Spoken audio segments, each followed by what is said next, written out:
Todo lo que está pasando alrededor de Joe Kent no es cualquier cosa y podría estar destapando una de las grietas enormes dentro del sistema de inteligencia de Estados Unidos.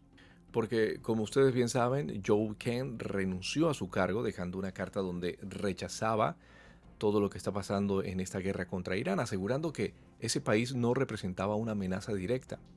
Esa fue su salida oficial. Esa fue la versión que quiso dejar sobre la mesa con esa carta. Pero lo que viene después es lo que realmente enciende todo, porque apenas deja el cargo aparece casi de inmediato en el programa de Tucker Carlson. Y aquí hay un detalle clave que no se puede ignorar. Carlson venía siendo mencionado días antes porque según reportes también estaba bajo el radar por posibles filtraciones de información clasificada hacia Irán. Es decir, Joe Kent no aparece en cualquier espacio.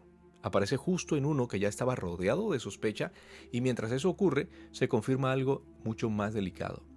Joe Kent está siendo investigado por el FBI por presuntas filtraciones de información clasificada. Pero esto no empezó cuando él renuncia.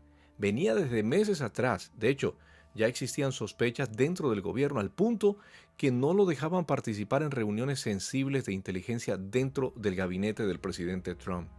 Eso cambia completamente el panorama porque entonces su renuncia deja de verse como una simple postura política y empieza a parecer una jugada como para adelantarse a lo que se le venía encima.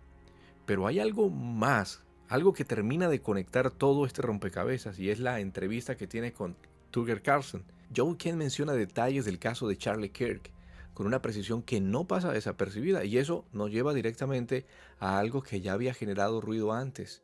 Candace Owens reveló en su programa a través de sus plataformas un mensaje privado de Charlie Kirk, un mensaje que solo existía dentro del chat interno de Turning Point.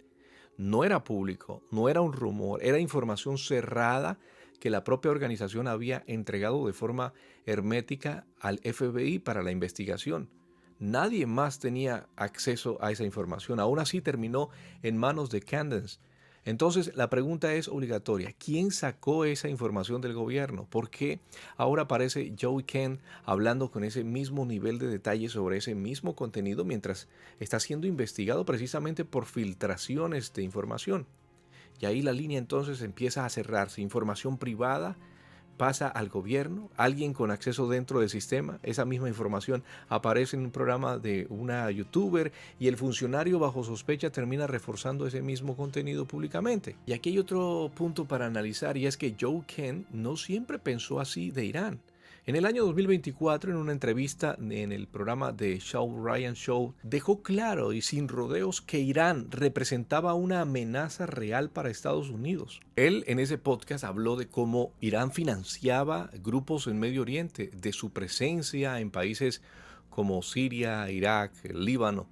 Y lo dijo con tal convicción, lo tenía claro, lo tenía definido y esto pesa aún más cuando recuerdas algo clave. Su primera esposa, Shannon Kent, fue asesinada en 2019 en un ataque de grupos aliados a Irán. Es decir, no estamos hablando de una postura teórica, estamos hablando de alguien que vivió en carne propia ese dolor, que perdió a su esposa en manos de esos mismos actores a los cuales él señalaba en aquel entonces como una amenaza para la nación.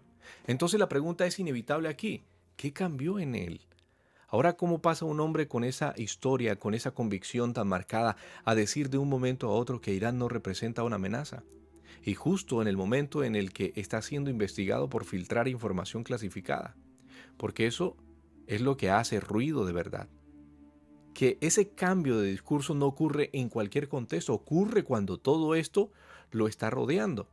Y eso nos lleva a una posibilidad que no se puede ignorar, que en vísperas de ser expuesto como alguien que filtraba información del gobierno, haya decidido adelantarse para amortiguar el escándalo, si llegara a ser hallado culpable y cuando tú juntas todo esto, la investigación que venía desde meses atrás, las restricciones dentro del gobierno, la renuncia anticipada, la aparición inmediata con Carlson, la coincidencia exacta con la información filtrada en el caso de Charlie Kirk y el cambio de discurso frente a Irán, ya no estás viendo hechos aislados, estás viendo un patrón que apunta a una sola dirección. Y la pregunta que queda aquí sobre la mesa que nos tenemos que hacer no es menor.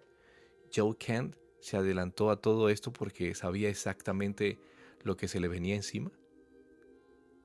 ¿Ustedes qué opinan? Ahí les va.